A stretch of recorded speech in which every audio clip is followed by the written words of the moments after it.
Hey, welcome back to the RightNOW Podcast. My name is Distin, Vice President of Community here at Rightworks. You know, the accounting profession can trace its roots back quite literally over 7,000 years, back to ancient Mesopotamia. There's probably not a culture in the last 5,000 years that hasn't been supported in some way, shape, or form by accountants. Some of the most prominent figures in culture probably have the title accountant or some variation of that alongside their name. As with anything that has lasted this long, evolution has been the key to sustainability.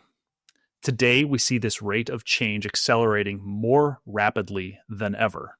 Rightworks has a mission to help the profession continuously progress, and we certainly can't do it alone. Joining me today to talk more about this as we lead up to RightNOW 2025 is the co-founder and chief growth officer of SafeSend, Andrew Hatfield. Andrew, thanks for joining me today. Thanks for having me on again. I appreciate the opportunity to do this.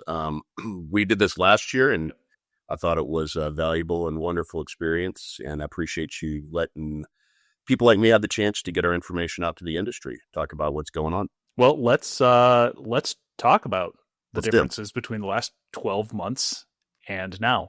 Big changes for SafeSend. What happened? Yeah, so big changes for SafeSend. Big changes in the industry, big changes for SafeSend. And then I'll also say there's still some of the same things going on that we need to talk about and address. So the big news for SafeSend is that in January 2nd, 2025, we were acquired by Thomson Reuters. And I'm happy to dig in a little bit more as we go through this about, why that was good for the industry, we believe, and good for the companies, and what the decision process was like and why we decided to do it at this time. We feel like it's the perfect match at the perfect time. That hasn't always been the case, but it just seemed to everything align in a way that we could solve some big problems that we've been working on independently from TR, and combined, I think we have a really nice path to be able to get there. And like I said, I'm happy to dig in as we go through more about that. Yeah, I mean, let's start with sort of the point of inflection that made this the right decision now. What macroeconomically, big picture wise, changed in SafeSend's history, or perhaps TR's history, that said to you, yeah, this is the right time. Let's do this now? That's right. So I'm going to be extremely transparent about this. And the decisions should be very obvious when I lay them out. But let me give you a little bit of history. SafeSend was founded in 2008. Okay, so we were in existence for, over a decade. And the original goal of SafeSend back then was to help automate and integrate the tax return process. So the workflow that goes on inside a firm and the collaboration with the client, from everything from gathering the documents you need to be able to prepare returns to ultimately deliver, complete, and file the tax returns. So that's always been our goal. And along the way, we became a category king in what I would call the last mile or the back end of that process, where we were involved with the delivery in collaboration with the taxpayer, the client of the firm, to complete the tax return process. And we did a really good job over the last decade at solving that problem. Now, we've been partners with Thomson Reuters for almost 5 years, a little over 4 years. And that partnership led us to some integration points and a more understanding of each other. But I would say that the inflection point and the really important thing that happened is that we realized you can stitch together this vision of an end-to-end automation and integration of that tax process, which is the problem that needs to be solved and the problem that the industry desires to be solved and that firms need. And you can do that with different logos sort of stitching together through these partnerships and relationships, but you can't really get there in a deep and meaningful way without being under the same umbrella. So 3 things happened that were really important. Okay, 1, Thomson Reuters had a shift change in their leadership. They brought in the head of tax, Elizabeth Beestrom, who I will just say wonderful things about as a person and also as somebody with the same vision and the same mindset that we have at SafeSend. And through the last few years of having a relationship with TR as a partner, we really got to know her well and her leadership team. And there was a sense that they wanted to solve this problem. Now, they created action on that when they acquired SurePrep a few years ago, right? So the acquisition of SurePrep was really important because they were able to get their tools and bring them into that TR portfolio of products. And once that happened, we knew that we were the missing piece at SafeSend to be able to complete the front, middle, and back end of that tax workflow process. And so in January 2025, all things aligned that we said, if we go underneath this umbrella and we really get our teams integrated deep to get the integration across the product, SurePrep, TR, and us, we can actually solve this problem. And so that was really the catalyst, that it was the perfect match at the perfect time, and it was the right time to do it for the market. Well, that's phenomenal to hear. And I mean, point of fact, congratulations. Obviously, co-founding this 2008 to 2025, January 2nd, 2025. That's 16, 17 years of your life dedicated to this. I'm assuming it's got to feel really good to see something come to fruition where, as you said, allows you to integrate and automate end to end on this system. Yeah, we never thought that the problem that we were trying to solve in the beginning was going to be as deep as it was. And it just turned out to be a vast ocean of workflows. I say that, building software is death by 1,000 workflows instead of paper cuts. And as you amass client base, you just get their feedback on what problem needs to be solved next. Now, I couldn't sketch out all the problems that needed to be solved. It takes a client base to tell us that. And over the years, it takes time to build client base, get more feedback, and then start building what the clients in the industry are telling you to build. But I can tell you, it's amazing from the standpoint of, yes, we built a company for 16, 17 years. We're able to have a really positive outcome financially, but it's really the icing on the cake is that you get to also solve a problem that you were dedicated to solving. And we wouldn't have made this decision if we didn't feel like their roadmap aligned with what our roadmap was intending to do over the next several years as well. And what's been fun, and of course now I'm spending a lot of time inside the Thomson Reuters walls and with their team that's working on stitching these products together in a meaningful way through integration. What's been interesting is that the SafeSend team has come in and really integrated well with the TR team. And there's this alignment of the desire to go forward, innovate, and solve that problem. And so now it's just more resources and more people working on something where we have a bigger product portfolio to actually accomplish it. Yeah, it's a little bit more resources to address what obviously clearly you guys saw as an opportunity in the market because of a lack of something. So quick question for you. You mentioned being able to hear from the client base, for lack of a better term, being able to hear what some of those pain points or processes or workflows are, and then to address them.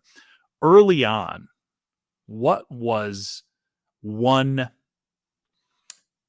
unexpected hurdle that you guys discovered based upon feedback from your clients? Yeah. So, wow. I mean, this could be a long set. If we do something kind of interesting every year historically. The other co-founder and myself, we would have a State of the Union call 3 times a year where we would invite any of our clients that wanted to attend, and we would take live questions. We kind of go through, here's the roadmap that you asked us to build. Here's the features that we actually built. Here's where we, screwed up and didn't get this right, or we weren't able to build these things, but let us explain why, the importance level changed. And we would have very open communication with the client base, the good, bad, and the ugly. Well, we would actually take that call off of mute. And I know it sounds a little scary. We would let our clients just, raise hands and ask questions, and we'd just sit there and field them. And we built a list of thousands of requests. The challenging part wasn't actually having our client base tell us what was problematic that we needed to solve. The problematic part was trying to prioritize all of the requests and all of the things that needed to be solved. Like, I'll give you something simple. So when we first released the product, we supported 1040 returns as part of our process. And we supported CCH as the tax program. And what happened is very quickly we had clients that, well, I have 1120 and 1120S, and we do, X, Y, and Z return, or hey, we're actually doing local returns and state returns in Cincinnati, Ohio, and we can't actually e-sign these. They have to be manually signed, but they're going inside of a big batch of returns with other states and federal that need to be e-signed. How do we break these up and separate them? And how do we solve for this local jurisdictional issue on this form? And so you started to realize that it wasn't just broad features. It became very narrow features from federal, state to local, and depending on the jurisdiction and the district about how you would handle all of this information. And then outside of that, it became about the client, the complexity of the client, the type of client. Is the client living out of the country? Are they in the country? Do they have a family office, which has a different set of rules? How do you handle K-1s? I could just go on and on. There was no lack of it. It was more about prioritizing what we did first, second, third, and fourth, rather than, generating a very large list of things to do. Would you say that the initial sort of founding hypothesis was, hey, we can create a maybe not one size fits all, but one size fits most? And as things evolved, you realize there's a lot more complexity to this, but we believe we can solve all these? We realized very quickly that on the surface, it seemed like an easy task. So, for example, you want to deliver a tax return that's been completed to your client. Okay, so you can do that through the mail, right? The U.S. mail. You can do that as an email attachment with some, password protected PDF. You could do that through a portal. You could also complete that task through something like a secure file sharing system, like ShareFile, for example. But then when you send the return, the question becomes, what are all the workflows for the different scenarios that are going to happen? And we hit very simple ones at first, like e-sign solutions, believe it or not, didn't used to let you send to a taxpayer and a spouse. And, on a 1040, if you need to get it completed, it has to go to a taxpayer first to review and sign, and the spouse separately to review and sign. And this was a crushing problem for firms. They couldn't get mass adoption on e-sign because the products that were out there were very broad-based and surface level, and they didn't handle these workflows. And that's just one example. We used to do a PowerPoint that had like 38 or 39 points of crisis in an e-sign document that would break down the process, and you never get full 100% adoption with your clients. So to your point, it seemed easy. There were actually products in the category that were doing very surface level, broad-based type solutions. And once we started seeing the depth of it, we knew we were in for a decade of work. And you probably feel like there's decades still to go for work. We're still not there. I mean, we've been working on this particular back-end return solution product for, over 10 years, and there's another 10 years of work to do. And what you're trying to do is get a blanket that covers every situational example, and they just keep coming. It's like raising children.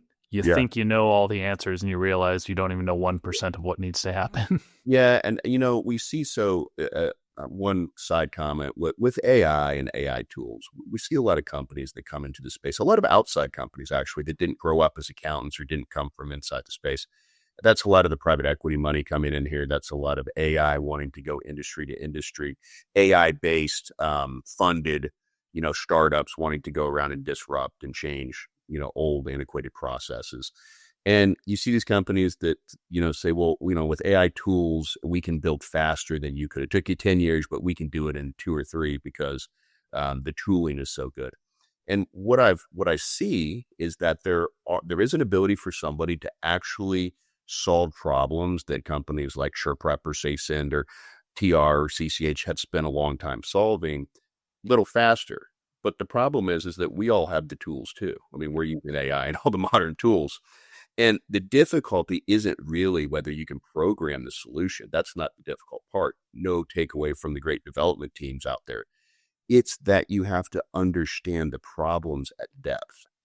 And the workflows still have to be solved, one at a time. And you have to know what those are. And that really becomes the hard part of it. Classic Dunning-Kruger effect on that. You know, you Right. think you see it from the outside and you say, like, I can solve that. And you realize all I was seeing was the first peak. There are 10 more peaks beyond that I still have to scale to get to a solution. That's right. And how do you get all that knowledge? And then how do you slice and dice that into something that, the next challenge is, can people use it? So if we built the best automated process for a firm, inside the firm, they love it. They can train their staff. They can take time to learn and understand the process. They can adopt their processes to change, to be better, based on the technology they're using. But when it collaborates with a client of the firm, what we term a taxpayer, then you get into this different arena where they don't care how you're actually creating the solution. They don't care if it's AI based. They don't care what great technology you have. They don't care about any of that. What they care about is can they get through the process without being frustrated? And what the firm cares about is, can my client interact with this tax return we sent them without calling the firm and complaining about the process or being confused or asking, why are we making them do this? And are we asking them to do too many tasks or too much manual work on their side? Because ultimately that client experience becomes a part of your brand. Good experience, good brand, bad experience, bad brand kind of thing. And we are really committed to that side of it. So making things that are difficult for somebody who has zero training to sit down for the first time and complete is a really hard task.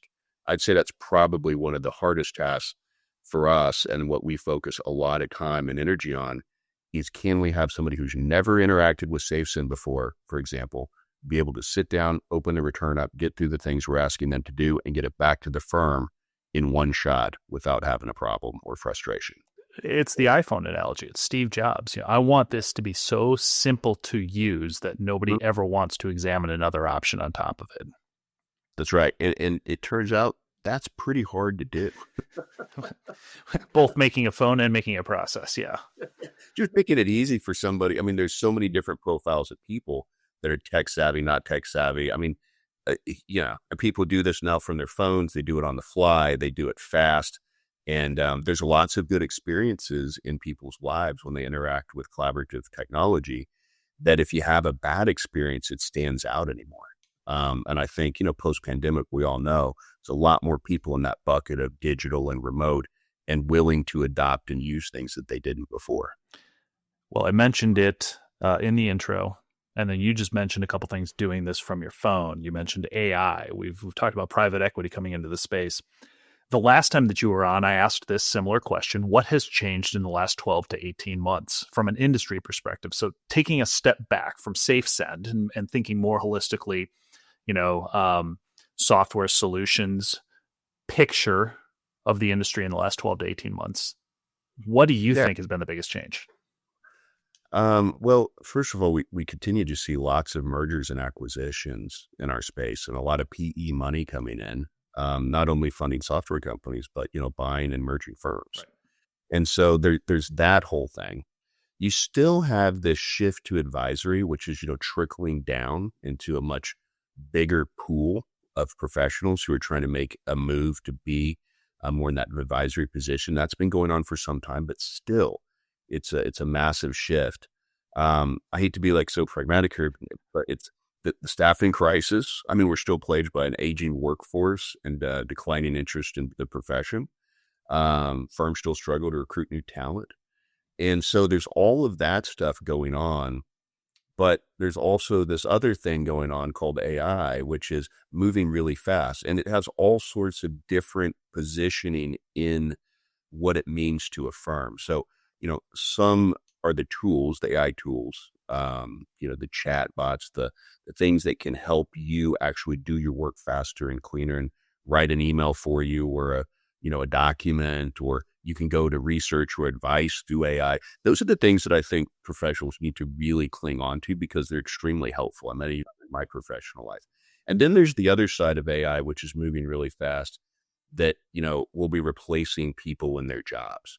The reality is that is not happening as fast, I don't think, as people might assume.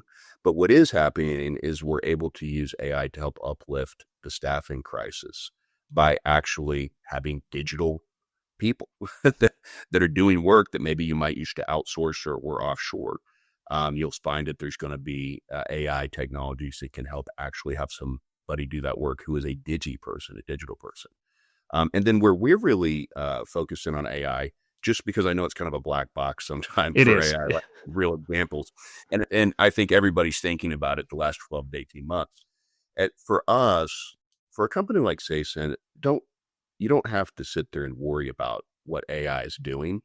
It's helping us uplift our products to become more accurate. It's helping us to be better at the things that we do from a development standpoint and resource standpoint. But I'll give you a very clear example. So SafeSend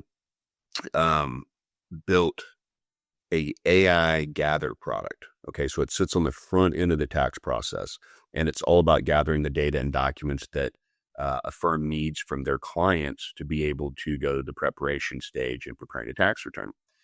And for years, this problem really hadn't been addressed in a meaningful way because the technology wasn't accurate enough. The old OCR technologies and the way that we would read documents and data, we never attacked it because we didn't think we could be 100% accurate. The AI tooling Uplift helps us classify and identify documents in a more accurate way, pull the data we need, and then be able to put those situations into better context to understand how to solve them than we ever have before. Now, what does that mean to a firm? That really doesn't mean anything to you from having to learn about AI. What it means is that you'll get a easier, more meaningful gather process that your client can go through without as much frustration. That information you're getting into the firm is more accurate, and somebody doesn't have to manually go through and create a list of here's what we needed from the client, here's what we got, here's the data we needed out of it. This will just populate automatically. And so that's kind of like the uplift AI is doing in Gather that I think is pretty significant because gathering is a big problem. You mentioned a digital people to be able to assist in staffing shortage. I believe the next time that you and I talk, we'll have to sit down on a beach somewhere. We'll record it, and then we'll just have digital people looking like we're doing this podcast, from studios or something. Right.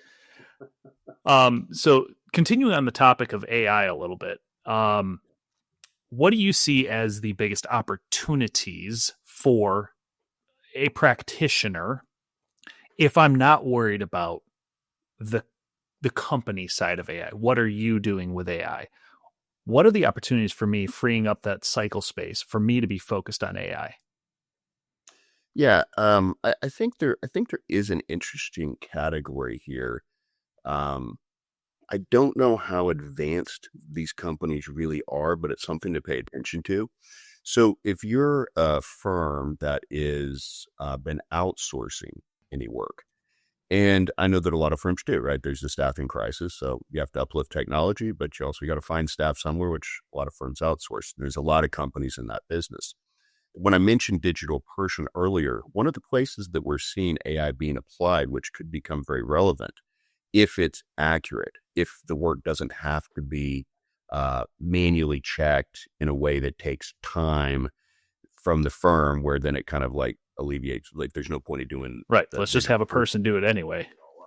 So the accuracy is going to be very important. But there's a few groups out there, we're going to see a lot more that are applying AI to this sort of task. And their pitch would be something like, you don't need to outsource and have your client sign a 7216. You can, for less money, get a more accurate result without having to let your client know that it's being outsourced through the 7216 document, for example. I don't know where that's going to head, but you can see the disruption because outsourcing has had its place for a number of years, and especially with the staffing crisis, it continues to be there. But this digital replacement of that is an interesting area that if I was a firm, I'd pay a little bit of attention to, because when that gets good enough, it may be something that is going to be very valuable for firms to adopt. Other than that, I mean, I don't know. Do you have something clean up your emails? I mean, I want to be the best English a person that I can be, but it's helpful. It's helpful. Just some of the things that the summary on your phone. I mean, I have AI on my phone and it summarizes my emails and messages very succinctly. It's not perfect, but it's very helpful. So I don't have to read through something. I can get a one-line summary and decide if it's something I need to prioritize now or later. If we drill down and we begin to talk about Right Now, our conference coming up in May, what are you most excited to talk about or most excited for people to come up and ask questions about there at the place? Absolutely. So, of course, we expect there to be a fair number of questions about the Thomson Reuters acquisition of SafeSend. Yeah, I'm sure you haven't gotten any questions about that yet. We've spent a lot of time educating our clients about what's happening, and there's a lot of fear there too. Wow, we love the SafeSend brand. They listened to us. They built things we wanted, and we're afraid that we won't see the development continue in the products and what's going to happen. So we're definitely there to make people comfortable with that. I think also we have to show real progress in what we're doing. So, for example, we need to come out with more features and more integration to show that there is a development path that's real and it's not just talk, and prove that we're able to do things a little more deep and faster because of the acquisition. And so that's really on us to show you in a demo or in a conversation when you come by. But there's two things that I think should be talked about. One is, we say that we've developed the last mile at the end of the tax process for delivery of returns and completion by the client of the firm. There's another piece of that called e-sign to e-file. And for example, the acquisition of SafeSend by Thomson Reuters will give us access to the APIs that we need to be able to have an e-sign to e-file process that's automated, so the firm doesn't have to do it manually. So I think that's going to be a big uplift, and you'll hear us talk about that. And then the market doesn't know as well as they need to that we built Gather AI in 2024. Less than a year ago, we rolled out Gather AI. We already have 800 firms that have adopted it. It's highly accurate, and it's getting really high marks right now. And so I think if you don't have a really good front-end Gather solution, that's definitely something you should stop by and talk to us about and just see what's going on in technology, whether we're the right option for you or not. Just see what's possible in that area to help ease some of that frustration. That's fantastic. I'm excited to get a chance to sit down and just take a look at Gather AI a little bit more. It sounds, for someone who used to, when I had my own business, keep the shoebox of receipts and then have all the paperwork, and I'd bring it to my accountant and he would just dread the day that I was coming into the office. Yeah. It's a lot. I mean, somebody's got to do all of that manual matching and classification and data extraction and work. And I mean, it's a big uplift. It's a big uplift. Looking ahead to the next 2 years, Andrew, what do you see in your crystal ball as big changes or opportunities or even disruptions, challenges? Yeah, absolutely. So I think, last year when we talked, I mentioned every year for the last few years, I've released something called the Future of Tax and Accounting Automation. They're just 7 predictions. We did one for 2024 and one for 2025 in December. That's on the SafeSend website under our articles. It's easy to find. But just some of the things that we mentioned in this article are, again, automation, streamlining workflows to reduce manual tasks. I know it sounds kind of boring and the same old, but you go back to the staffing crisis. It's just so important for firms to uplift the automation with technology so that they can do more with less staff. And it's not always less staff is probably not the right word. It's usually a movement of the people they have into more client interaction positions for better service and uplifting that. Like when I talk to admins in firms, they don't want to do some of the stuff that they have to do. So when you automate it, they're happy to transition into something that's more meaningful for the firm. Yep. The other is consolidating tech stacks. So what happens with firms is they get a little technology exhaustion. They end up with a lot of logos, a lot of different tools. And sometimes they just compile these tools over a period of time. So they need to kind of slow down, reevaluate their tech stacks. And they might find out that things that they're keeping as a technology and paying for are already built into something else that they're using. Because sometimes technology in a firm just is a feature set of another platform that you're using. And we see that all the time. When somebody buys SafeSend, we say, well, why are you using any signature solution that's included? Why are you paying that logo? Or why are you using a secure file transfer solution that you're paying for because it's already included? And firms don't always know that. So I just see consolidation of tech stacks. A lot of the CIOs I talk to are big on consolidating their tech stacks right now. Obviously, there's AI. We talked about that. It's going to continue to be something that you just have to keep learning more and more about. We talked about some of the areas where that'll be impactful. And then I'm going to kind of throw this one out there. It scares people when I say it. But traditional tax organizers are going to go extinct. And firms are going to embrace alternatives and won't necessarily need them. Now, I say that, don't throw your organizers out. If you're still printing some in paper or you're even sending them digital, it's not time to 100% get rid of those across the board for every client now. But you need to pay attention and understand that over time, I mean, we offer an electronic organizer, and we'll probably offer that for the next decade or so because firms will want it and use it, but it won't be necessary to use it. It'll go extinct. It just will. So that's something that I like to point out. And, again, don't get rid of your organizer today if you don't want to. You don't have to change today. Going from paper to digital in an organizer is still a really important leap for a lot of firms, but they'll be obsolete at some point. The data will come in another way. You ever been to Nashville before? I have. Actually, I've been to Nashville quite a bit. It's one of my favorite cities. Okay. My family has a house in Hendersonville outside of Nashville on Old Hickory Lake. It's where Taylor Swift is from. So we go out there quite a bit. It's quiet and slow out there, but we come in and we go to Broadway and we go to, do things in Nashville quite a bit, concerts and things. So I really like it. For an attendee to Right Now who's never been to Nashville before, what do you say to them? Absolutely make sure you do this thing or see this one place. Yeah, absolutely. So of course, everybody's going to go to Broadway if you've never been. You got to go to Broadway and walk around and check out the scene there. Some people really like it and some people, don't like it so much. It just depends on how crowded it is and how you feel about that.